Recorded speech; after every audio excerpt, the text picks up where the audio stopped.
মাকে জিজ্ঞেস করেছিলাম, মা আমার স্বাধীনতা কোথায়? উত্তরে বললেন, এখন কিসের স্বাধীনতা? বিয়ের পর স্বামীকে নিয়ে যা ইচ্ছা তাই করবে, স্বাধীনতা খুঁজে নেবে। একদিন ভোরে স্বামীকে জিজ্ঞেস করলাম, আচ্ছা মেয়েদের কি স্বাধীনতা নেই, শখ আহ্লাদ নেই? উত্তরে একটাই, বিয়ের আগে যা করেছো করেছো, এখন করা যাবে না, লোকে কি বলবে?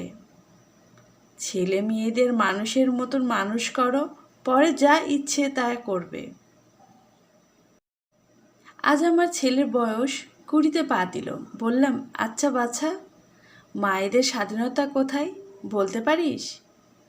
ছেলে আমার মস্ত বড় গভীর মুখে উত্তর দিল হেসে, বলল, এখন কি আর ওই বয়স আছে নাকি যা ইচ্ছে করবে? অনেক কিছুই করেছো জীবনে, এবার আমাদের মতন করে চলার চেষ্টা করো।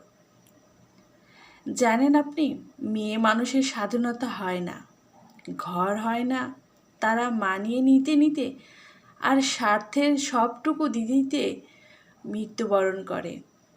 এই গল্পটি একটা মায়ের মুখে শোনা।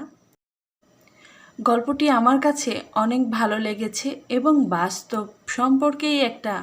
আসলে মেয়েদের কোনো কিছুই নেই, ঘর নেই, বাড়ি নেই, সব কিছুই তাদের বাবা কিংবা শ্বশুর বাড়ি বা স্বামীর বাড়ি। গল্পটি যদি ভালো লেগে থাকে প্লিজ শেয়ার করবেন। ভালো থাকবেন। আল্লাহ হাফেজ। আসসালামু আলাইকুম।